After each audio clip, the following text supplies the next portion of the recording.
गरीबी में जन्म लिए हो तो गरीबी में जन्म लिए हो मेरे दोस्त। तो गरीबों का दो चीज नहीं होता है। पहला, इज्जत। अगर आप गरीब हैं ना तो इज्जत नहीं होता है मेरे दोस्त। और दूसरा, आपका किस्मत। अगर आप गरीब है ना तो ना आपका इज्जत होता है दोस्त और ना ही किस्मत। इसलिए अगर इन दोनों को ही पाना है तो शिक्षा बहुत जरूरी है। आज की इस वीडियो में हम लोग वाक्य चैप्टर को कवर करने वाले हैं। मैं विश्वास के साथ कह सकता हूं कि अगर आप इस वीडियो को शुरू से अंत तक देखते हैं तो एग्जाम हॉल में जितने भी तरह के क्वेश्चंस आते हैं आप चिटकी बजाते हुए सेकेंडों में हल करके आएंगे। चलिए शुरू से शुरू करते हैं। जैसे कि आप लोग देख सकते हैं चैप्टर का नाम ही है वाक्य। वाक्य जिसे अंग्रेजी में कहा जाता है सेंटेंस। क्या होता है वाक्य? वाक्य का मतलब क्या होता है? तो देखिए, वाक्य का मतलब होता है शब्दों का सार्थक वह क्रमबद्ध समूह जिससे कुछ अर्थ निकले, कुछ भाव प्रकट हो, उसे ही तो कहते हैं क्या चीज? उसे ही वाक्य कहते हैं। नहीं समझे तो तोड़ तोड़ करके समझाएंगे। देखिए, यह है शब्द, यह है शब्द, ऐसे बहुत सारे एक या दो या चार शब्द को लाइन से रखे, क्रमबद्ध एक के बाद एक रखे और ऐसे रखे कि उसका स्पष्ट अर्थ निकले, कुछ अर्थ निकले, बस उसी को कहते हैं वाक्य। जैसे कि आप देख सकते हैं यहां देखिए हम लिखे हैं वाक्य। बस पहले इसको समझना है, उसको नहीं। यहां लिखे हैं वाक्य यानी सेंटेंस। लिखे हैं शब्दों के क्रमबद्ध मतलब एक के बाद एक, सार्थक मतलब उसका अर्थ निकलना चाहिए, समूह को वाक्य कहते हैं। यानी वाक्य का मतलब होता है वाक्य किससे मिलकर के बना है? शब्दों से। और शब्द ऐसे आना चाहिए, ऐसे एक के बाद एक आना चाहिए कि उसका अर्थ निकले, बस उसी को कहेंगे वाक्य। जैसे देखिए ना, वह स्कूल जाता है, वह स्कूल जाता है, इस पूरे से क्या अर्थ निकलना है? हाँ भाई, अर्थ निकलना है कि कोई है ना जो स्कूल जाता है, सिंपल सा।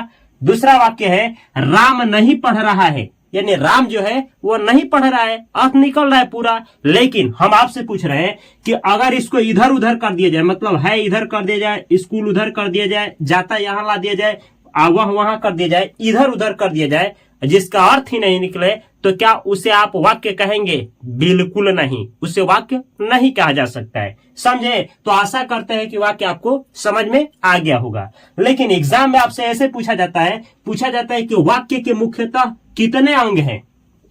तो याद रखिएगा, वाक्य के मुख्यतः दो अंग हैं। कोई भी वाक्य हो तो उसमें दो अंग होते हैं। कितने? दुनिया का कोई भी वाक्य हो तो उसमें दो अंग होते हैं, दो अंग। एग्जाम में पूछा जाता है। हेलो, एक मेरे दोस्त ने कहा कि कितने अंग होते हैं, तो मैंने उसको बतलाया कि दो अंग। एग्जाम में पूछा जाता है कि वाक्य के कितने अंग होते हैं, तो दो। देखिए कौन कौन? एक होता है उद्देश्य, और दूसरा होता है विधेय। अब देखिए, उद्देश्य का मतलब क्या है? आप समझ सकते हैं, उद्देश्य को ही कर्ता कहा जाता है। उद्देश्य जो है ना उसको आप कर्ता कहेंगे। यानी कैसे पहचानेंगे कि उद्देश्य है कि विधेय? पहचानने के लिए हमेशा आता है एग्जाम में, एक सेंटेंस देगा, पहचानने के लिए आएगा, तो याद रखना है उद्देश्य को कर्ता कहेंगे। वाक्य में जिसके बारे में कुछ कहा जाए, वाक्य दिया रहेगा और जिस व्यक्ति के बारे में कुछ कहा गया होगा ना वही होगा जिसके बारे में आप कहेंगे। कुछ होगा, कोई होगा जिसके बारे में कुछ कहेंगे, उसी को कहेंगे उद्देश्य। अगर आप ऐसे नहीं समझते हैं तो कर्ता को ही कहेंगे क्या चीज? उद्देश्य। वाक्य लेते हैं, वाक्य जैसे यहां देखिए, वह स्कूल जाता है। वाक्य में जिसके बारे में कुछ कहा जाए, किसके बारे में? वह स्कूल जाता है। बतलाइए, ये जो वाक्य है वह स्कूल जाता है, तो किसके बारे में बतलाया गया है? कौन स्कूल जाता है? कौन स्कूल जाता है? वह इसी के बारे में बात हो रही है। तो जिसके बारे में कुछ कहा जाएगा ना वही होगा क्या चीज? वही होगा आपका उद्देश्य। तो इस वाक्य में उद्देश्य कौन है? वह। यानी दूसरा तरीका क्या है कि इस वाक्य में कर्ता कौन है? वह। तो आप इसे उद्देश्य कहें या फिर आप कर्ता कहें, बस पहचानने का यही तरीका है। अब यहाँ नीचे देखिए ना, लिखे हैं विधेय। तो विधेय पहचानने का तरीका क्या है कि वाक्य में जो क्रिया है ना उसे ही आप क्या कहेंगे? उसे ही विधेय कहेंगे। या फिर उद्देश्य के बारे में जो कुछ भी कहा जाए, यानी कर्ता के बारे में जो कुछ कहा गया होगा ना वही होगा विधेय। जैसे देखिए, वह स्कूल जाता है, कौन स्कूल जाता है? वह। तो वह हो गया उद्देश्य। स्कूल, इसके बारे में क्या कहा गया है? स्कूल जाता है। तो ये जो पूरा का पूरा बात है इसके बारे में कहा गया है, तो यही है आपका क्या चीज? विधेय। नहीं समझे तो एक और एग्जांपल लेते हैं। राम स्कूल नहीं जाता है, किसके बारे में बात हो रही है? इस वाक्य में किसके बारे में बात किया गया है? राम के बारे में। तो राम हो गया क्या चीज? यही हो गया आपका उद्देश्य। इसके बारे में क्या बात हुआ है? तो बात हुआ है स्कूल नहीं जाता है, यानी स्कूल नहीं जाता है, यही पूरा क्या हुआ? आपका हुआ विधेय। समझे? एक और एग्जांपल लेते हैं, बड़ा सा वाक्य। सुंदर सुंदर आंखों वाली लड़की ने सबका दिल जीत लिया। सुंदर सुंदर आंखों वाली लड़की ने सबका दिल जीत लिया। अब हम आपसे पूछ रहे हैं इस वाक्य में किसके बारे में बात किया गया है? तो बात किया गया है सुंदर सुंदर आंखों वाली लड़की, इसके बारे में बात किया गया है, सुंदर सुंदर आंखों वाली लड़की। ये पूरा एक ही है। तो यही है आपका क्या चीज? इस वाक्य का उद्देश्य यही है। इस वाक्य का उद्देश्य कहिए या कर्ता कहिए, यही है। क्या इस उद्देश्य के बारे में क्या बात किया गया है? इसके बारे में क्या कहा गया है? तो कहा गया है ने सबका दिल जीत लिया। तो ये जो बाकी जितना देख रहे हैं ना, ये जितना देख रहे हैं, यही है आपका क्या है? यही है आपका विधेय।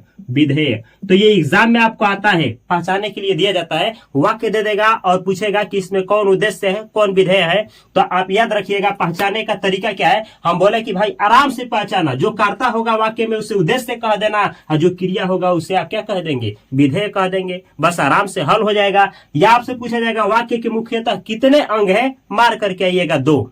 लेकिन आगे बढ़ा जाए, अब आपसे पूछा जाएगा ना कि वाक्य जो है, वाक्य को कितने वर्गों में यानी कितने आधारों पर बांटा जाता है।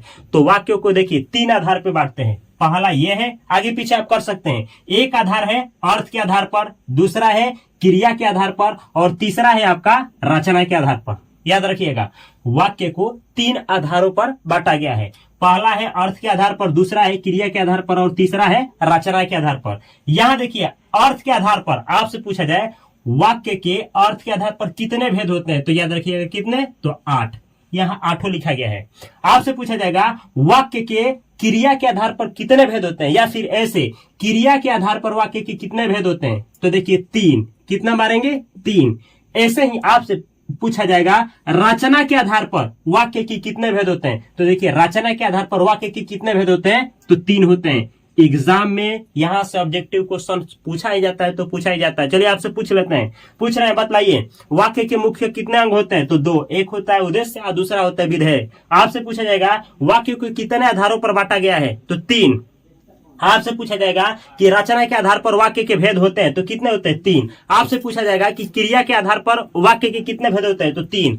आपसे पूछा जाएगा यहाँ कि अर्थ के आधार पर वाक्य के कितने भेद होते हैं, तो आंसर करना है 8। अब चलिए एक एक करके, अच्छा ये दूसरा एक और भी बता दें कि क्वेश्चन कैसे पूछा जाता है। देखिए जब भी यहां से क्वेश्चन आएगा ना, यहां से जब भी क्वेश्चन आएगा तो केवल यहीं से पूछेगा। अच्छा एक वाक्य देगा आपको और पूछेगा ना कि इसमें से कौन सा वाक्य है। फिर जब एक वाक्य देगा तो इससे पूछेगा, तो इसी से पूछेगा। कहने का मतलब यह है कि जैसे आपको ये वाक्य दे दिया गया, वह स्कूल जाता है, अब बतलाना है कि इसमें से ना कौन सा ये वाक्य है, तो ऑप्शन ये देगा, ये देगा, ये देगा। ये नहीं कि इसमें से एक उठाएगा, इसमें से, ऐसे कभी नहीं पूछा जाता है क्वेश्चन। जब भी वह स्कूल जाता है तो ऑप्शन में दिया रहेगा तो यही तीनों देगा, या फिर इसमें से देगा तो यही तीनों देगा, या फिर इसमें से देगा तो कोई एक देगा। ऐसा नहीं कि ऑप्शन में ये दे दिया, ये दे दिया, ये ऐसा कभी भी क्वेश्चंस को नहीं पूछा जाता है। तो हम लोग क्या करेंगे, पहले इसको आराम से पढ़ेंगे, फिर इसको आराम से पढ़ेंगे, और फिर इसको आराम से पढ़ेंगे, फिर क्वेश्चन आंसर कैसे किया जाता है आप आराम से करेंगे। चलिए देखा जाए। तो एक एक देखने से पहले एक बार ना आपको पूरा रिवाइज कर देते हैं 8 का 8 कि आप ना सेकंड में कैसे पहचानेंगे। जैसे देखिए ना, सबसे पहले विधिवाचक वाक्य। विधिवाचक वाक्य का मतलब क्या होता है? ऐसा वाक्य जिसमें स्वीकारात्मकता का बोध हो, मतलब स्वीकार किया जाए। आप अफर्मेटिव सेंटेंस अंग्रेजी में पढ़े हैं, बस अफर्मेटिव सेंटेंस को ही तो कहा जाता है विधिवाचक वाक्य। यानी ऐसा सेंटेंस जिसमें स्वीकार किया जाए कि यस काम होता है तो होता है, बस माना नहीं किया जाए, यानी स्वीकार का बोध हो, उसे ही कहेंगे विधिवाचक वाक्य। जैसे देखिए ना, मैं खेलता हूं, वह पढ़ता है, राम रोती है, वे लोग खेल चुके हैं। कहां इसमें कुछ पूछा जा रहा है, कहां इसमें माना किया जा रहा है, बस इसी को कहा जाता है विधिवाचक वाक्य। ऐसे ही देखिए ना, अगला है आपका निषेधवाचक वाक्य। यानी निषेध का मतलब क्या होता है? निषेध का मतलब ही होता है भाई माना, और वाचक मतलब यानी ऐसा सेंटेंस ना जिसमें माना किया जाएगा, ऐसा वाक्य जो नकारात्मकता का बोध करे, जिसमें कुछ माना किया जाए। जैसे देखिए ना, वह नहीं पढ़ता है, देखिए नहीं आ गया, नहीं यानी माना किया जा रहा है। ऐसे ही तुम मत खेलो, यानी ये कौन सा वाक्य है? निषेधात्मक माना करने वाला वाक्य। माना करने वाला वाक्य आ गया निषेध वाचक वाक्य। ऐसे ही वह नहीं रोती है, वह नहीं पढ़ रहा है, वह नहीं खेला है, यानी नहीं आएगा, यानी माना किया जाएगा वाक्य में ना नहीं नहीं आएगा, समझे, यानी नकारात्मकता का बोध कराएगा। ये प्रश्नवाचक वाक्य का मतलब जिसमें प्रश्न किया गया होगा, ऐसा वाक्य जिसमें ना प्रश्न किया गया होगा, कुछ सवाल किए गए होंगे, जैसे आपका नाम क्या है, शायद वह सोया होगा ना, पूछ रहे हैं, शायद वह सोया होगा ना, क्वेश्चन पूछा जा रहा है। ऐसे ही क्या वह पढ़ रहा है, क्या आप अच्छे हो, तो ऐसा सवाल जब पूछा जाए, ऐसा वाक्य जिससे ना प्रश्न का बोध हो, तो उसे कहेंगे प्रश्नवाचक वाक्य। ऐसे ही आज्ञावाचक वाक्य, देखिए आज्ञावाचक वाक्य का मतलब क्या हुआ, ऐसा वाक्य जिसमें आज्ञा दिया जाए, सलाह दिया जाए, आदेश दिया जाए, अनुरोध किया जाए, रिक्वेस्ट किया जाए, प्रार्थना किया जाए, या फिर आपसे क्या किया जाए, विनती किया जाए, विनती। ऐसे ही वाक्यों को क्या कहा जाता है, आज्ञावाचक वाक्य। जैसे या कृपया जाओ, वहां जाओ, ये मत करो, माना किया जा रहा है ये मत करो, ये सारा वाक्य क्या है, ये सारा आदेश दिए, ये मत करो, आज्ञावाचक वाक्य है। ऐसे ही इच्छावाचक वाक्य, इच्छा का बोध कराएगा, ऐसा वाक्य जो इच्छा का बोध कराएगा, भाई इच्छा प्रकट करेगा। जैसे ईश्वर करे कि आप सफल हो, ईश्वर करे कि आपकी लंबी आयु हो, ऐसा वाक्य क्या है, यही तो है आपका इच्छावाचक वाक्य। या ईश्वर करे कि आप जल्द ही ठीक हो जाओ, यही वाक्य है। ऐसे ही वाक्य देकर के पूछता है, अभी क्वेश्चन आंसर आप लोग करेंगे, देखिए ना, संदेहवाचक वाक्य, ऐसा वाक्य जिसमें संदेह, शंका का बोध किया जाए, शंका बोधित हो, ऐसा वाक्य जिससे शंका का प्रकट हो, संदेह प्रकट हो, उसे ही संदेहवाचक वाक्य कहेंगे। जैसे देखिए ना, शायद वह मोबाइल चला रहा होगा, मम्मी खाना बना रही होगी, हम शंका में बोल रहे हैं, मम्मी खाना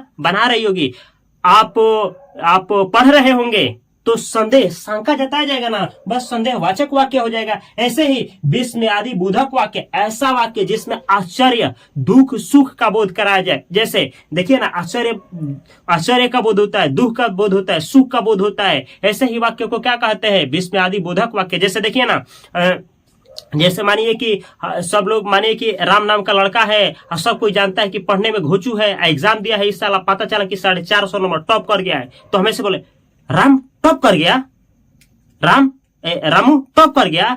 अब ना, तो ऐसे वाक्य को क्या कहेंगे, विस्मयादि बोधक वाक्य। लेकिन पहचान क्या होगा, ऐसे वाक्यों में ना ये चिन्ह देखा जाता है, देखिए यही है, ये वाला, यानी ऐसा, और आपका ये नीचे रहेगा, सॉरी नीचे, यहाँ बिंदु लगा होता है, इसी को विस्मयादि बोधक वाक्य कहा जाता है। एक एक करके दिखाएंगे, आगे देखिए। जैसे शाबाश तुम अच्छा किए, समझे, अच्छा है बेटा, वाव, ये सब क्या है, आपका है विस्मयादि बोधक वाक्य। ये देखिए, यह है संकेत वाचक वाक्य। संकेत वाचक वाक्य का मतलब क्या होता है कि संकेत दिया जाता है, यानी ना, ऐसे वह खेल रहा है जो मेरा भाई है, अच्छा जो खेल रहा है वह मेरा भाई है, वो किताब जो है वो मेरी है, संकेत किया जाएगा, संकेत। तो ये संकेत वाचक वाक्य होता है। आगे एक एक करके देखेंगे डिटेल में। चलिए सबसे पहले देखा जाए आपका ये वाला, कौन, ये है आपका विधिवाचक वाक्य। जैसे देखिए यहाँ पे लिखे विधिवाचक वाक्य, जिसको अंग्रेजी में अफर्मेटिव या असर्टिव सेंटेंस कहते हैं। जैसे देखिए, स्वीकारात्मकता का बोध कराने वाले वाक्यों को क्या कहेंगे, विधिवाचक वाक्य। जैसे देखिए ना, आप स्कूल जाते हैं, माना नहीं किया गया है, ना माना किया गया, देखिए ना माना किया गया है, ना प्रश्न किया गया है, बस ये क्या है, आप स्कूल जाते हैं तो जाते हैं, तो ये है आपका विधिवाचक वाक्य। ऐसे ही वह खेल चुका है, वह खेल चुका है, भाई सिंपल सी बात है। ऐसे ही राम पढ़ रहा है, बस पढ़ रहा है तो पढ़ रहा है, राम पढ़ रहा है। ऐसे ही राम और रवि दौड़ रहे हैं, बस ये लोग दौड़ रहे हैं तो दौड़ रहे थे, सॉरी राम और रवि दौड़ रहे थे, बस दौड़ रहे थे तो दौड़ रहे थे। टेंस कोई भी हो, यानी सेंटेंस जो है कोई भी काल में हो, उससे हबड़ाना नहीं है, बस उसमें मना नहीं किया जाएगा, ये स्वीकार का बोध कराएगा, आप लोग मारेंगे विधिवाचक वाक्य, समझे। अगला देखिए, ये है निषेध वाचक वाक्य, यानी इसमें, इसको इंग्लिश में निगेटिव सेंटेंस कहते हैं। देखिए ना, अंग्रेजी पढ़ोगे तो सबसे आसान है निगेटिव सेंटेंस। इसमें क्या होता है, नकारात्मकता का बोध कराने वाले वाक्य को क्या कहेंगे, आप लोग कहेंगे निषेध वाचक वाक्य। जैसे देखिए, इसी को बनाते, ये जो सेंटेंस है ना, ये आपका क्या है, विधिवाचक वाक्य है, इन्हीं को हम इसमें कन्वर्ट किए हैं निषेधवाचक वाक्य में। जैसे देखिए, आप स्कूल जाते हैं, इसका निषेधवाचक वाक्य क्या होगा, आप स्कूल नहीं जाते हैं, नहीं जाते हैं, बस मना किया जा रहा है। ऐसे ही इसका वह खेल चुका है, इसका वह नहीं खेला है, बस नहीं, देखिए मना किया गया, वह नहीं खेला है। ऐसे ही राम पढ़ रहा है, इसका निषेधवाचक वाक्य क्या होगा? राम नहीं पढ़ रहा है। देखिए, राम पढ़ रहा है, राम नहीं पढ़ रहा है। राम और रवि दौड़ रहे थे, राम और रवि नहीं दौड़ रहे थे। यानी इसका मतलब हुआ कि इसमें नहीं, यानी नो आएगा। नो जरूरी नहीं है कि उसमें नहीं दिखे हैं दिखे, आपको सेंटेंस से ये समझना है कि नकारात्मकता का बोध कराया गया होगा। समझे? चलिए अब आगे देखा जाए आपका प्रश्नवाचक वाक्य। तो ये है आपका प्रश्नवाचक वाक्य। प्रश्नवाचक वाक्य का मतलब क्या? ऐसा वाक्य जिसमें प्रश्न किया गया हो, यानी प्रश्न करने का बोध हो, उसे ही कहेंगे प्रश्नवाचक वाक्य। देखिए ना, प्रश्नवाचक वाक्य, अरे अंग्रेजी में आप इंट्रोगेटिव सेंटेंस पढ़े हैं ना, बस वही है प्रश्नवाचक वाक्य। जैसे देखिए, जिस वाक्य से किसी प्रकार का प्रश्न किए जाने का बोध हो, उसे ही कहते हैं प्रश्नवाचक वाक्य। जैसे देखिए, यहाँ दिया गया है, आपका नाम क्या है? अच्छा ये बताइए, इसमें से कौन ये सेंटेंस है? आपका नाम क्या है? ये क्या स्वीकार किया गया? मना किया गया? नहीं, प्रश्न किया गया। यस, ये प्रश्न किया गया। देखिए, ये प्रश्न करने वाला चिन्ह है, इसको प्रश्नवाचक चिन्ह बोला जाता है। ये लास्ट में आएगा ही आएगा। आपका नाम क्या है? प्रश्न किया गया है। तो ये जो वाक्य है किसका उदाहरण है? प्रश्नवाचक वाक्य का। दूसरा, वह क्या कर रहा है? वह क्या कर रहा है? बोलिए, वह क्या कर रहा है? और देखिए ना, ये प्रश्नवाचक चिन्ह बतला रहा ना कि प्रश्न किया गया है, प्रश्न पूछा जा रहा है कि वह क्या कर रहा है, तो यह है प्रश्नवाचक वाक्य। सेम ऐसे ही, वह खेला है। देखिए, बोला जा रहा है वह खेला है। अच्छा, कैसे पता चला कि प्रश्न किया गया? देखिए, लास्ट में आया है प्रश्नवाचक वाक्य, भले इसमें क्या अफेयर नहीं आया, लेकिन वह खेला है, तो ये क्या है आपका? प्रश्नवाचक वाक्य। सेम ऐसे ही आपसे हम पूछे, आपने इस फिल्म को देखा है? देखिए, लिखें, आपने इस फिल्म को देखा है, और लास्ट में चपका दिए प्रश्नवाचक वाक्य। इससे यानी इस चिन्ह से ही हम जान गए कि ये कौन सा वाक्य है? प्रश्नवाचक वाक्य। तो चिन्हने का दो तरीका है। कोई भी दुनिया का सेंटेंस हो, अगर उसमें प्रश्न किया गया है तो समझ जाइएगा कि प्रश्नवाचक वाक्य है, नहीं तो देखिएगा कि अंत में ये चपका है तो समझ जाइएगा प्रश्नवाचक वाक्य है। जैसे, अगर आप मेरी होती तो न जाने में क्या होता। यह पूरा वाक्य दे रहा है, अगर आप मेरी होती तो न जाने में क्या होता। अब प्रश्न किया गया है कि क्या होता? पता नहीं, कुछ होता, लेकिन क्या होता पता नहीं। तो ये पूरा का पूरा वाक्य जो दिया ना, किसका एग्जांपल था? प्रश्नवाचक वाक्य का। तो आपको ना पहले ना क्या करना है? सेंटेंस को पढ़ करके अर्थ समझना है। अगर प्रश्न का बोध होगा तो समझिएगा प्रश्नवाचक वाक्य है। अगला देखिए, आज्ञावाचक। ये देखिए, आज्ञावाचक वाक्य, अरे जिस वाक्य से आज्ञा का बोध हो, आज्ञा उसमें आज्ञा दिया गया होगा, या आदेश दिया होगा, या अनुरोध यानी ना रिक्वेस्ट किया गया होगा, या सलाह एडवाइस दिया गया होगा, तो समझिएगा कि वही जो वाक्य है ना, वो कौन सा वाक्य है? आज्ञावाचक वाक्य। जैसे देखिए ना, इधर आओ, हम बोले इधर आओ, हम क्या दिए? आपसे बोले इधर आओ, आज्ञा दे रहे हैं, इधर आओ। आज्ञा अगर हम बोले, आदेश दे रहे हैं, मानिए कि हम आज्ञा आपको दे रहे हैं, इधर आओ, तो ये जो है ना, इधर आओ, तो आज्ञा का बोध करा रहा है, तो ये होगा आज्ञावाचक। या हम बोले खड़ा रहो, अब आदेश दे रहे हैं, खड़ा रहो, आदेश दिया है ना, तो आदेश का बोध करा रहा है, तो यह आज्ञावाचक वाक्य है। समय से ही, कृपया पढ़ो, हम रिक्वेस्ट कर रहे हैं, कृपया प्लीज प्लीज पढ़ो, कृपया पढ़ो, हम निवेदन कर रहे हैं, आपसे निवेदन कर रहे हैं, अनुरोध कर रहे हैं, तो ये क्या हुआ? आज्ञावाचक वाक्य। समय से ही हम आपसे क्या किए? हम आपसे ना सलाह दे रहे हैं, सलाह। जैसे सलाह क्या दिए? माँ का कहना मानना चाहिए, या बड़ों का आदर करनी चाहिए। तो ये हम किसी भी तरह का सलाह नहीं दिया जाता है कि आपको पैसा कमानी चाहिए, आपको बड़ों से इज्जत स्वभाव से पेश आना चाहिए। तो जितना भी आपको सलाह दिया जाए, आदेश दिया जाए, अनुरोध दिया जाए, ये कोई भी सेंटेंस हो इस तरह का, आप समझ जाएंगे कि यही है आपका क्या चीज? आज्ञावाचक वाक्य। चलिए अगला देखा जाए कि कौन सा है। तो अगला है आपका 5वां नंबर, इच्छावाचक वाक्य। अरे ऐसा वाक्य देखिए ना, आपको बतला ही रहा है कि इच्छा मतलब ऐसा वाक्य ना जिसमें क्या इच्छा प्रकट किया गया होगा, या फिर शुभकामना दिया गया होगा, बस उसे ही तो कहेंगे इच्छावाचक वाक्य। जैसे देखिए ना, हम लिखे भी हैं, इंग्लिश में कहा जाता है ऑप्टेटिव सेंटेंस। देखिए, जिस वाक्य से इच्छा का या फिर शुभकामना का बोध हो, उसे ही कहते हैं इस इच्छावाचक वाक्य। जैसे देखिए ना, ईश्वर आपकी मदद करे, अरे इच्छा कर रहे हैं, इच्छा कि ईश्वर क्या करे? आपकी मदद करे, बस। ऐसे ही आपको सफलता मिले। अच्छा, ये सेंटेंस आपको दे दे, आप बोले कि इसमें से कौन है? ये बताइए, स्वीकार किया गया? नहीं जी। मना किया गया? नहीं। प्रश्न किया गया? नहीं। आदेश दिया गया? नहीं। अरे इच्छा का बोध हुआ है, तो बस इच्छावाचक वाक्य है। सेम ऐसे ही आपकी लंबी उम्र हो, देखिए इसमें से कौन होगा? आपकी लंबी उम्र हो, बस इच्छा जाहिर किया जा रहा है, शुभकामना दिया जा रहा है कि आपकी उम्र जो हो ना लंबी हो, तो बस यही है आपका इच्छावाचक वाक्य। ऐसे ही अगला देखिए, संदेहवाचक वाक्य। अरे संदेह छुपा है, ऐसा वाक्य जिसमें संदेह जाहिर किया जाए, शंका जाहिर किया जाए, उसे ही तो कहेंगे इंग्लिश में देखिए ना, सस्पेक्टिव सेंटेंस। अरे सस्पिशन दिखाया जाए, संदेह दिखाया जाए, उसे ही कहेंगे क्या चीज, आपको कहेंगे संदेहवाचक वाक्य। जैसे देखिए, जिस वाक्य से किसी प्रकार का संदेह यानी शंका का क्या हो, भाव प्रकट हो, यानी भाव का बोध हो, यही भाव जाहिर किया जाए, ऐसा वाक्य जिसमें संदेह शंका जाहिर किया जाए, उसे ही कहेंगे आप लोग संदेहवाचक वाक्य। जैसे देखिए ना, यहां लिखे शायद वह उससे बात कर रहा होगा, ऐसा संभावना नहीं, ऐसा शंका जता रहा, शायद ना वह उसे बात कर रहा होगा। सेम ऐसे ही पिताजी आए होंगे, ऐसा हम बोध करा रहे हैं, पिताजी आए होंगे। सेम ऐसे ही ये देखिए ना, माँ खाना बना रही होगी, हम शंका कर रहे हैं ना कि शायद माँ खाना बना रही होगी, ऐसा हम शंका कर, ऐसा संदेह कर रहे हैं। तो ये है आपका संदेहवाचक वाक्य। अगला देखा जाए तो अगला है आपका 7वां नंबर है विस्मयादि बोधक वाक्य। देखिए ना, विस्मयादि बोधक वाक्य को इंग्लिश में कहते हैं एक्सक्लामेटरी सेंटेंस। समझते हैं क्या होता है? अरे ऐसा वाक्य ना जिस वाक्य से सुख, दुख या आश्चर्य का बोध हो, उसे ही तो कहते हैं क्या चीज, उसे ही कहते हैं विस्मयादि बोधक वाक्य। जैसे देखिए ना, हम लिखे हैं, क्या लिखे हैं, अरे लिखे हैं जिस वाक्य से सुख, दुख, आश्चर्य आदि का बोध हो, उसे ही कहते हैं विस्मयादि बोधक वाक्य। चलिए, वाक्य से ही पता चलेगा, वाह हम जीत गए, वाह हम जीत गए। अरे आश्चर्य हो रहा, वाह हम जीत गए, हम तो हारने वाले थे लेकिन जीत गए। सेम ऐसे ही देखिए ना, शाबाश बेटा। अरे देखिए ना, ये है इसका पहचान। अगर ये चिन्ह दिख जाएगा ना वाक्य में, तो इसमें से कोई नहीं, बस न समझिए कि विस्मयादि बोधक वाक्य ही है, ठोक करके चलाना है। ऐसा ही देखिए ना, आह ऐसा दुख, बोला आह ऐसा दुख तो ये है आपका विस्मयादि बोधक वाक्य। ऐसे ही क्या वह मर गया, बोला जा रहा है क्या वह मर गया, तो ये है क्या वह मर गया। लास्ट में देखिए चपकाए हैं, आश्चर्य हो रहा है, अभी देखिए कि घूम रहा था, उसके बाद हम बोले वह बोला क्या वह मर गया तो ये है आपका विस्मयादि बोधक वाक्य।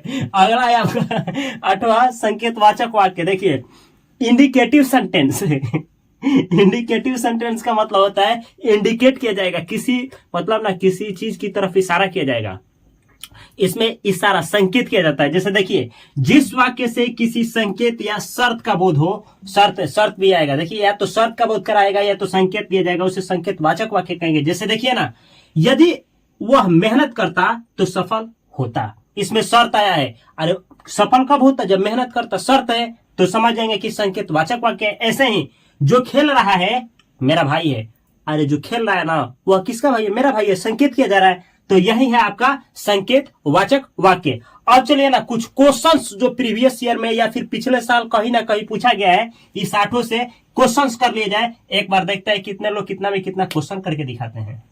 तो चलिए देखा जाए इससे क्वेश्चंस कैसे किए जाते हैं। इससे पहले देखिए, ये है आपका विधिवाचक वाक्य। अरे स्वीकार का बोध होगा, इसमें निषेध माना करने का बोध होगा, यानी नकारात्मकता का बोध होगा। प्रश्न, इसमें देखिए प्रश्न किया जाएगा, इसमें देखिए ना आज्ञा, आदेश, अनुरोध, विनती सब किया जाएगा, इसमें इच्छा जाहिर किया जाएगा, शुभकामना दिया जाएगा, इसमें संदेह या शंका का बोध होगा, इसमें सुख, दुख या आश्चर्य प्रकट किया जाएगा, इसमें किसी चीज की तरफ इशारा किया जाएगा या कोई शर्त होगा, उस वाक्य से बोध होगा। जैसे देखिए, आप क्वेश्चन का आंसर करेंगे, बारिश होता तो फसल उगते, क्या ये स्वीकारात्मकता का बोध करा रहा है? नहीं। माना किया गया है? नहीं। प्रश्न किया गया? नहीं। आदेश दिया गया? नहीं। इच्छा जाहिर है? नहीं। संदेह शंका जाहिर किया जा रहा है? नहीं जी। क्या सुख दुख का आश्चर्य का बोध करा रहा है? नहीं। संकेत के यानी शर्त इसमें आता है। देखिए, बारिश होता तो फसल उगते, शर्त का बोध है, फसल कब उगते, जब बारिश होता। तो ये है आपका संकेतवाचक वाक्य। अगला क्वेश्चन है, वह कौन थी, इसमें से बतलाइए। क्वेश्चन है इस 8 में से। अच्छा ये जानिए, जब भी ये ऑप्शन देगा ना तो ये दोनों नहीं देगा, इसमें से कोई नहीं, बस यही देगा। वह कौन थी, बतलाइए इसमें से कौन सा सेंटेंस है। तो देखिए, इसमें ना क्या किया गया है, प्रश्न किया गया है, तो इसका आंसर क्या होगा, प्रश्नवाचक वाक्य। सेम ऐसे ही कृपया बैठ जाओ, इसमें से आंसर कौन है, स्वीकार किया गया है? नहीं जी। माना किया गया? नहीं। प्रश्न किया गया? नहीं। आदेश देखिए इसमें आएगा, आदेश, सलाह, अनुरोध। यह है आपका कृपया बैठ जाओ, आपसे विनती किया जा रहा है, निवेदन किया जा रहा है, इसमें आता है। ऐसे ही आगे देखिए, मैं नहीं पढ़ूंगा, इसमें से कौन है, तो जाहिर है कि माना किया जा रहा है, तो इसका आंसर क्या हुआ, निषेध। यह है निषेधवाचक वाक्य। ऐसे ही वह जो गिरा है मेरी कलम है, वह जो गिरा है संकेत किया जा रहा है, इसमें से कौन है, तो यह है संकेतवाचक वाक्य। सेम ऐसे ही शायद लाइट आया होगा, हम ना ऐसा बोल रहे हैं शायद लाइट आया होगा, शंका जाहिर किया जा रहा है, तो इसमें कौन आता है, यह है संदेहवाचक वाक्य, आंसर हुआ। ऐसे ही वह प्रतिदिन स्कूल जाता है, अच्छा बताइए क्या इससे संकेत किया जा रहा है, नहीं जी। सुख दुख का आश्चर्य का बोध हुआ है, नहीं। क्या संदेह जाहिर किया जा रहा है, नहीं। क्या इच्छा प्रकट किया जा रहा है, नहीं। क्या आदेश सलाह दिया जा रहा है, नहीं। क्या प्रश्न किया गया है, नहीं। माना किया गया है, नहीं। ये सिंपल सा अफर्मेटिव सेंटेंस है, यही है आपका स्वीकारात्मकता का बोध कराया है, विधिवाचक वाक्य है। अगला है अद्भुत भूमिका, अद्भुत भूमिका, इसमें से कौन है, तो देखिए हम क्या बतलाए थे, ये चिन्ह देख करके ही आप जान जाएंगे कि बीच में आदिबोधक वाक्य है। एक वाक्य आपके लिए कमेंट बॉक्स में कमेंट करिए, आप जल्द ठीक हो जाओ। ऐसा क्या क्या ऐसा इच्छा जाहिर किया जा रहा है कि आप जल्द ठीक हो जाओ, इसका आंसर इसमें से कौन होगा, कमेंट बॉक्स में कमेंट करिए। और चलिए देखा जाए अब क्रिया के आधार पर वाक्य के कितने भेद होते हैं एक एक करके। तो देखिए अब देखा जाए, आपसे पूछा जाएगा ना कि क्रिया के आधार पर वाक्य के कितने भेद होते हैं, तो आंसर करिएगा कि क्रिया के आधार पर वाक्य के 3 भेद होते हैं। कौन कौन, कर्तृवाचक वाक्य, कर्मवाचक वाक्य, अभाववाचक वाक्य। आसानी से समझाएंगे, इतना आसानी से ना कि आप YouTube पे भी नहीं देखे होंगे, विश्वास रखिए। जैसे देखिए आराम से क्वेश्चन आंसर करेंगे। देखिए कर्तृवाचक वाक्य का मतलब जानते हैं, एक्टिव वॉइस सेंटेंस। एक्टिव आप ऐसे पढ़े अंग्रेजी में, अगर पढ़े तो एक्टिव वाला जो सेंटेंस होता है ना, एक्टिव वॉइस, उसी को कहते हैं कर्तृवाचक। क्या आप पैसिव वॉइस पढ़े हैं, पैसिव वॉइस जिसमें ना देखिए, जिसमें पैसिव वॉइस में होता क्या है, कर्म पे बल दिया जाता है, तो ये पैसिव वॉइस सेंटेंस होता है। और ये भाववाचक तो आपको चिटकी में समझा देंगे। जैसे देखिए एक एक करके देखा जाए, आपको बतला दे, कोई एक वाक्य देगा, आपसे पूछा जाएगा ना कि इसमें से कौन है, याद रखिएगा कि एक वाक्य दे देगा, ये आंसर नहीं देगा, फिर 8 पढ़ाई ये नहीं देगा, केवल यही आंसर देगा। ये पूछेगा, इससे पूछेगा, क्रिया के आधार पर पूछेगा ना क्वेश्चन कोई भी, तो बस यही आंसर आएगा, उसमें रचना और अर्थ के आधार पर आंसर नहीं किया जाएगा, याद रखना है। जैसे देखिए ना, यह है कर्तृवाचक वाक्य, क्या लिखे, इसमें क्या होता है, देखिए पहचानने का तरीका क्या है, आराम से किसे कहता है नहीं, बस टिक लगाना होता है। तो देखिए ऐसे कर्तृवाचक में क्या प्रधान होता है, तो कर्ता प्रधान होता है, कर्ता प्रधान होता है। पूछा जाएगा कर्ता किसमें प्रधान होता है, कर्तृवाचक वाक्य में। और दूसरा क्या तरीका है कि देखिए कर्ता के अनुसार क्रिया बदलती है, कर्ता के अनुसार न क्रिया बदल जाती है। जैसे देखिए एग्जांपल लेंगे तब समझ में आएगा। देखिए राम आम खाता है, राम आम खाता है। अब देखिए राम आम खाता है, इसमें जानते हैं कौन प्रधान है, राम प्रधान है। अब समझ में आ रहा होगा कि हमको समझ में नहीं आ रहा है, अरे भाई आप एक्टिव वॉइस सेंटेंस पढ़े, तो बस देखिए एक्टिव वॉइस है ना, अब बोल रहा है कि फिर भी समझ में नहीं आ रहा, तो ये देखिए राम आम खाता है, ये देखिए राम खाता है, राम खाता है, ऐसा नहीं है ना, देखिए इसके अनुसार खाता है आया है, इसलिए ये क्या है, ये है आपका कर्तृवाचक वाक्य। दूसरा सेंटेंस, रानी स्कूल जाता है, ये सेंटेंस क्या है, गलत है, ये कर्तृवाचक है नहीं। क्या बोला गया है कि कर्ता के, देखिए कर्ता के अनुसार क्या होगी, क्रिया, तो कर्ता रानी है ना, तो इसके अनुसार ती है, ऐसे रहेगा, रानी स्कूल जाती है। यहाँ राजा होता, राजा तो जाता है, रानी है तो जाती है, तो इस सब्जेक्ट के अनुसार कर्ता के अनुसार क्रिया आती है। इसी को बोला गया था कि यहाँ की कर्ता के अनुसार क्रिया लगती है। ऐसे रानी जाती है, ये रानी जाती है, तो समझिएगा ना कि कोई भी सेंटेंस हो सिंपल हो तो आप कहेंगे कि वो क्या है, आपका है कर्तृवाचक वाक्य। दूसरा लेते हैं एग्जाम्पल, तब जाकर के समझाएंगे, लास्ट तक बने रहिए ना, आपके दिमाग में ना ढकेल दिए तब कहिएगा। यह है कर्मवाचक वाक्य। कर्म को देखते ही पता चला कि कर्म प्रधान होता है। आपसे पूछा जाएगा किस वाक्य में कर्म प्रधान होता है, कर्मवाचक में। और दूसरा तरीका क्या है कि कर्म के अनुसार क्रिया बदलती है, जो क्रिया होती है ना किसके अनुसार बदला जाता है, कर्म के अनुसार। या तीसरा तरीका, सबसे बेस्ट तरीका है पहचानने का, वाक्य में द्वारा आया होगा, वाक्य में द्वारा आया होगा, द्वारा का प्रयोग। जैसे देखिए राम द्वारा आम खाया जाता है, अब ये द्वारा देखिए ना, किसके द्वारा खाया जाता है, राम के द्वारा, बस यही है कर्मवाचक वाक्य। आपके द्वारा पत्र लिखा जाता है, पत्र किसके द्वारा लिखा जाता है, आपके द्वारा, तो द्वारा है ना, यह आपका हो गया क्या चीज, आपका हो गया कर्मवाचक वाक्य। इसको बोलते हैं passive voice. Passive voice, passive voice से पढ़े होंगे अंग्रेजी तो आराम से बना लेंगे, नहीं पढ़े तो बस रुके रहिए, आपके दिमाग में ढकेलेंगे, अभी टेंशन मत लीजिए। भाववाचक वाक्य, अरे देखिए इसमें ना भाव क्या होता है, ऐसा वाक्य जिसमें भाव की प्रधानता हो। नहीं समझे, वाक्य होगा लेकिन क्रिया जो आई होगी ना अकर्मक क्रिया होगी, मतलब ऐसा क्रिया जिसके साथ वाक्य में कर्म नहीं होगा। फिर भी समझ में नहीं आया तो देखिए जो वाक्य होगा ना उस वाक्य से असमर्थता का बोध होगा। असमर्थता, ये याद रखिएगा, असमर्थता का मतलब ना कि व्यक्ति ना चाहते हुए भी नहीं कर पा रहा होगा। जैसे देखिए उदाहरण लेते हैं, तो उससे पढ़ा नहीं जाता है, उससे देखिए असमर्थ है वो आदमी, उससे पढ़ा नहीं जाता है, ये भाववाचक वाक्य है। ये देखिए वह अंग्रेजी नहीं बोल पाता है, इसमें से कौन है? आपसे दिया रहेगा कर्तृवाचक, कर्मवाचक, भाववाचक, तो दिया है, बोलिए ना, आप ही बताइए, कमेंट में कमेंट करिए। वह अंग्रेजी नहीं बोल पाता है, असमर्थ है बोलने में, भाई असमर्थता का बोध कराता है, भाववाचक है। अब देखिए हम ना एक वाक्य लेकर के तीनों बना रहे हैं, इसका तीनों। वह पत्र लिखता है, यह कौन सा वाक्य है? यह है आपका कर्तृवाचक, कर्तृवाचक। इसका कर्मवाचक क्या होगा? उसके द्वारा पत्र लिखा जाता है। देखिए के द्वारा, तो आ गया ये कर्मवाचक। आइए देखिए, वह पत्र नहीं लिख पाता है, वह पत्र नहीं लिख पाता है यानी असमर्थ है, भाववाचक। नहीं समझे तो आप समझ आएंगे, आपको बोले थे ना समझाने के लिए। देखिए सुनिए, एक एक करके समझिएगा अच्छा से। सरकार द्वारा सड़क बनाया जाता है, यह है आपका कर्तृवाचक। सड़क सरकार के द्वारा बनाया जाता है, के द्वारा, यह हुआ कर्मवाचक। आज सरकार सड़क नहीं बना पाती है, असमर्थता, भाववाचक वाक्य। समझे? अब दूसरा लेते हैं एग्जांपल, मैं अंग्रेजी बोलता हूं, कर्मवाचक। मेरे द्वारा अंग्रेजी बोली जाती है, कर्मवाच्य। मैं अंग्रेजी नहीं बोल पाता हूं, भाववाचक। समझे? अभी भी समझ में नहीं आया तो एक और एग्जांपल लेते हैं, रामू पत्र लिखता है, यह है कर्तृवाचक।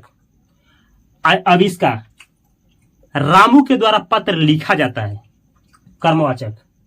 रामू पत्र नहीं लिख पाता है, भाववाचक। समझ में आया? अरे इतना समझाने के बाद नहीं समझ में आया तो क्या, एक और उदाहरण लेते हैं। देखिए ध्यान से सुनिए, मैं सुनता हूं, कर्तृवाचक।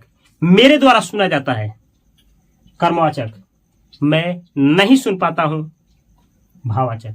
समझे? अगर समझ में आ गया तो कमेंट बॉक्स में कमेंट करें यस, समझदारी विकसित हो गई, अब हम समझ पाते हैं। अब देखिए, अब देखा जाए कि आपसे पूछा जाएगा ना, पूछा जाएगा कि रचना के आधार पर, रचना के आधार पर वाक्य के कितने भेद होते हैं? तो रचना के आधार पर 3 भेद होते हैं। कौन कौन? ये होता है सरल वाक्य जिसे साधारण वाक्य कहा जाता है, संयुक्त वाक्य जिसे जटिल वाक्य भी कहा जाता है, और मिश्रित वाक्य जिसे मिश्र वाक्य कहा जाता है। चलिए इस तीनों को आसानी से लपेटा जाए ट्रिक के द्वारा। तो अब बचा है आपका रचना के आधार पर वाक्य का भेद। तो चलिए देख ही लेते हैं कि रचना के आधार पर वाक्य के कितने भेद होते हैं। पहले बतलाया ना कि अब रचना के आधार पर वाक्य के 3 भेद होते हैं। कौन कौन? सरल वाक्य जिसे साधारण वाक्य कहा जाता है। दूसरा कौन? तो दूसरा होता है आपका संयुक्त वाक्य जिसे जटिल वाक्य कहा जाता है, और तीसरा होता है मिश्र वाक्य जिसे मिश्रित वाक्य कहा जाता है। तीनों देख लीजिए, ये देखिए है सरल वाक्य जिसे साधारण वाक्य कहा जाता है। तो पहचान क्या है? देखिए ऐसे तो बहुत यूट्यूब पे आपको वीडियो मिलेगा इसको पहचानने का कि ऐसा वाक्य जिसमें एक कर्ता हो, एक क्रिया हो, उसे सरल वाक्य कहते हैं, या फिर जिसमें एक विधेय हो, एक उद्देश्य हो, उसे क्या कहेंगे? सरल वाक्य कहेंगे। लेकिन इससे हट करके हम बतलाने जा रहे हैं, बस समझिएगा, कोई भी सेंटेंस हो यानी कोई भी वाक्य हो, उसमें एक क्रिया है ना, समझ जाना है कि वह क्या है, वही वाक्य जो है सरल वाक्य का है। जैसे कि देखिए लिखे हैं, आपके लिए लिखे हैं, वह वाक्य जिसमें एक क्रिया हो, बस एक क्रिया आपको दिखेगा ना, समझिएगा कि सरल वाक्य। जैसे देखिए वह खेलता है, इसमें एक खेलना क्रिया है ना, ये क्या है आपका सरल वाक्य। यहां देखिए मैं, तू और वे लोग। अच्छा यहाँ विधेय देखिए ना, विधेय कितना हो गया? ज्यादा हो गया ना, लेकिन विधेय छोड़िए, मैं, तू और वे लोग स्कूल जाते हैं, जाना है, बस एक क्रिया या हमारे सरल वाक्य या साधारण वाक्य। सेम ऐसे ही राम, रवि और राहुल, ये तीनों क्या करते हैं? अच्छा से, अच्छा मतलब पढ़ते हैं, अच्छा पढ़ते हैं। तो ये एक क्रिया है, हम समझ गए कि यही है सरल वाक्य, साधारण वाक्य। बस सिंपल सेंटेंस समझिए, सिंपल सेंटेंस ये सरल वाक्य। आगे देखिए संयुक्त या जटिल वाक्य। अब इसको समझने का 2 तरीका है। देखिए जब सरल वाक्य को क्या करेंगे? 2 सरल वाक्य को जोड़ देंगे ना, 2 सरल वाक्य को किसी शब्द के द्वारा जोड़ देंगे तो वही हो जाएगा आपका, क्या हो जाएगा? संयुक्त यानी जटिल वाक्य। अब नहीं समझे तो देखिए यहां हम लिखे हैं, जब 2 या 2 से अधिक वाक्य, 2 होगा चाहे 2 से अधिक वाक्य होगा, किसी योजक शब्द के द्वारा। अब योजक शब्द क्या होता है लिखे हैं, समझा देंगे, टेंशन मत लीजिए। किसी योजक शब्द के द्वारा क्या कर देंगे? जोड़ देंगे, तो जो वाक्य प्राप्त होगा ना उसी को संयुक्त या जटिल वाक्य कहते हैं। जैसे देखिए सुनिए लिखे हैं, ट्रिक्स क्या है पहचानने का? आपको सेंटेंस, अच्छा आपसे परिभाषा नहीं पूछा जाएगा, ये समझ में नहीं आया कोई बात नहीं, आपको ऐसा दे देगा, आप बोलेगा ना कि बस पहचानिए कौन सा वाक्य है, सरल है कि संयुक्त है कि मिश्र है, आराम से समझेंगे कैसे। देखिए तरीका क्या है, कि वाक्य में याद रखना है, वाक्य जो होगा ना, दो या दो से अधिक वाक्य होगा, इसी के द्वारा जुड़ा होगा। किसके द्वारा? या तो और के द्वारा, या तो एवं, तथा, या, अथवा, इसलिए, अतः, फिर भी, तो, या तो नहीं, किंतु, परंतु, लेकिन, पर, इन शब्दों के द्वारा ना वाक्य जुड़ा होगा। समझ जाएंगे कि क्या है, वही है आपका संयुक्त या जटिल वाक्य। जैसे देखिए, वह सुबह गया और शाम को लौटा। देखिए, वह सुबह गया एक वाक्य है, और शाम को क्या किया, मतलब वही आदमी लौटा। तो इन दोनों वाक्यों को कौन जोड़ा है? आपका जोड़ा है। और अच्छा, इसका पहचानने का तरीका क्या है कि इसका भी अर्थ निकलेगा, इसका भी अर्थ निकलेगा, यानी दोनों वाक्य का अर्थ निकल जाएगा। समझे? जैसे देखिए, एक और एग्जांपल लेते हैं, बादल घिरे, आइए देखिए, मोर नाचने लगे। तो इसका भी अर्थ निकला, इसका भी अर्थ निकला, इन दोनों वाक्यों को जोड़ने कौन आया है? और यही आपका संयुक्त वाक्य। और उदाहरण लेते हैं, सूरज निकला, आइए देखिए, फूल खिल उठे, इसका भी अर्थ निकल रहा है, इसका भी अर्थ निकल रहा है। इसमें देख रहे हैं जो भी और देखिए, इन शब्दों के द्वारा जो भी वाक्य को जोड़ा जाएगा तो उन दोनों वाक्य का अर्थ निकलेगा। जैसे देखिए, सूरज निकला और फूल खिल उठे, ये देखिए, राम आया, आ गया, मतलब राम ही गया, यही सब्जेक्ट गया है। तो राम आया एक वाक्य, इसमें लगा दीजिए राम गया, तो इसका भी अर्थ, इसका भी अर्थ, इन दोनों को जोड़ने के लिए और आया है, तो यह है आपका संयुक्त वाक्य, यानी यह है आपका कौन सा? जटिल वाक्य। ये देखिए, वह स्कूल गया, वह स्कूल गया, पढ़ाई किया, मतलब पढ़ने वाला कौन है? यही है। तो आपका इसमें दो वाक्य को और से जोड़ा गया है, यही आपका संयुक्त या जटिल वाक्य। चलिए एक और एग्जांपल लेते हैं, वह सोया और जगा, वह सोया और जगा, ये किसका उदाहरण है? तो संयुक्त वाक्य का, जटिल वाक्य का। देख रहे हैं इन सभी वाक्यों में क्या आया है? तो और आया है। ऐसे भी हो सकता है, जैसे आप चाय लोगे या कॉफी, आप चाय लोगे या कॉफी, किसका उदाहरण है? तो देखिए, या से जोड़ा गया है, संयुक्त वाक्य। आप सोओगे या पढ़ोगे, तो इसी का उदाहरण है। आशा करते हैं कि समझ में आ गया होगा। चलिए देखा जाए तीसरा, जो आपका मिश्र वाक्य है, जिसे मिश्रित वाक्य कहा जाता है। तो अंतिम है आपका मिश्र वाक्य, जिसे कहा जाता है मिश्रित वाक्य। और देखिए ना, मिश्रित का मतलब क्या? मिश्रित किया गया, मिलाया गया है, बस मिलाया जाएगा। सुनिए ना, पहचानने का तरीका तो आपको चिटकी में बतला देंगे। सुनिए, एक वाक्य ये, एक वाक्य ये, दोनों को मिला देंगे। अब बोलेंगे कि तो संयुक्त में वही होता था। अरे भाई सुनोगे तब ना। लेकिन इसमें क्या होगा, इस वाक्य का अर्थ इस वाक्य का अर्थ पूरा नहीं निकलेगा, पूरा नहीं, यानी दोनों वाक्य आप कह सकते हैं, एक का अर्थ पूरा निकलेगा तो दूसरे का नहीं निकलेगा, या कहीं ना इस वाले वाक्य का जो अर्थ है दूसरे पर निर्भर करेगा। समझे? आप बीच में ना कुछ योजक चिन्ह आएंगे जो जोड़ने का काम करेंगे दोनों वाक्य को। जैसे देखिए यहाँ लिखे, सुनिए, जिस वाक्य में एक मुख्य कहिए चाहे प्रधान उपवाक्य हो और अन्य उस पर आश्रित हो, तो उसे ही कहते हैं मिश्रित वाक्य। आप कहे ना कि सर हमको बिल्कुल समझ में नहीं आया, अरे भाई नहीं आया तो अच्छी बात है, तभी ना समझाएंगे, टेंशन मत लीजिए। देखिए उदाहरण से आप समझ जाएंगे, तरीका देखिए, ट्रिक देखिए। जिस वाक्य में ना की देखे, जो से बना कुछ शब्द है, की हो, जो हो, क्योंकि हो, जितना उतना, जितना करेंगे उतना पाएंगे, जैसा वैसा, जैसे करेंगे वैसे भरेंगे, जब तुम आओगे तब मैं जाऊंगा, जहां वहां, जिधर उधर, यदि चाहे तो, यदि तो, तथापि, यद्यपि शब्द आया हो तो उसे ही कहेंगे मिश्रित वाक्य। आप बोले ना कि हमको कुछ भी समझ में नहीं है, टेंशन मत लीजिए, आप समझाएंगे। सुनिए, देखिए होगा क्या कि एक वाक्य रहेगा, आइए ना, इस दूसरे वाले पे निर्भर करेगा, इसका अर्थ, पूरा अर्थ इसका नहीं निकलेगा। जैसे देखिए, सुनिए, वह, देखिए, जब वह जाएगा तब मैं आऊंगा। अब देखिए, जब तब आया है कहीं, देखिए आपको बतलाया जब तब, जब वह आएगा तब मैं जाऊंगा, कौन सा वाक्य हुआ? मिश्रित वाक्य। या फिर ये देखिए ना, जब वह जाएगा, केवल इतना का अर्थ, जब वह जाएगा, अर्थ निकल रहा है? नहीं। जब वह आएगा, इसका मतलब क्या? जब वह आएगा मैं जाऊंगा, यानी कहीं ना कहीं इसका संबंध इस वाक्य से है। दूसरा देखिए, सफल वही होता है, कौन होता है सफल? पता ही नहीं चल रहा है, पूरा अर्थ नहीं दे रहा है। जो मेहनत करता है, देखिए मेहनत करता है। अब इसको जोड़ने के लिए कौन आया? जो, तो जो बतलाया ना, जो से जुड़ा है, यह है आपका मिश्रित वाक्य। सेम ऐसे ही, यह वही घर है जहां मेरा बचपन बीता था। ये देखिए, यह वही घर है, कौन घर है? तो मेरा बचपन बीता था, वही घर है। इसको जोड़ने के लिए कौन आया है? जहां, ये जहां। देखिए आगे, देखिए, वह कहता है कि राम अच्छा है, वह कहता है, वह क्या कहता है? पता नहीं चल रहा है। तो राम अच्छा है इसका पता चल रहा है, तो इन दोनों को जोड़ने के लिए की आया है। की देखिए ये की से जुड़ा सेंटेंस है, मिश्रित वाक्य। देखिए अच्छा, ये जो वाक्य है जानते हैं, ये नरेशन का वाक्य है। अगर आप अंग्रेजी पढ़े होंगे, नरेशन पढ़े, तो नरेशन का जितना भी सेंटेंस होता है ना, समझिएगा कि वही मिश्रित वाक्य है। नरेशन का जितना भी सेंटेंस होता है, अगर आप अंग्रेजी का जानकार है, नरेशन के हर एक सेंटेंस होते हैं मिश्रित वाक्य। ये तरीका है जानने का। आगे देखिए, वह बोल रही थी, क्या बोल रही थी? कि मैं अनपढ़ हूं। अब ये जानते हैं ये नरेशन का सेंटेंस है, बीच में आया है कि, दोनों को जोड़ने के लिए। वह बोल रही थी, क्या बोल रही थी?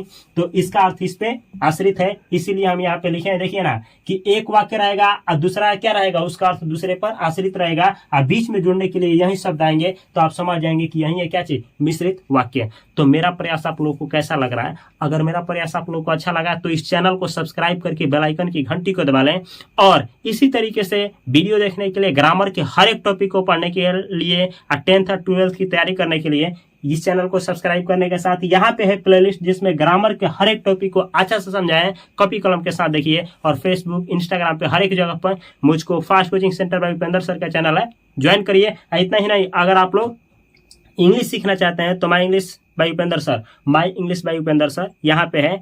अच्छा, इंग्लिश बाय उपेंद्र सर करके चैनल है, इसको सब्सक्राइब करिए। फाइनेंस के बारे में सीखने के लिए इस चैनल को सब्सक्राइब करिए, हर एक जगह पे फॉलो करिए। मैं मिलता हूँ अगले वीडियो में बेहतर कंटेंट के साथ। तब तक के लिए आप सभी को तहे दिल से नमस्कार। Thanks for watching this video. Video अच्छा लगा हो तो इस वीडियो को अपने दोस्तों के पास शेयर करना और चैनल को सब्सक्राइब करना ना भूलें।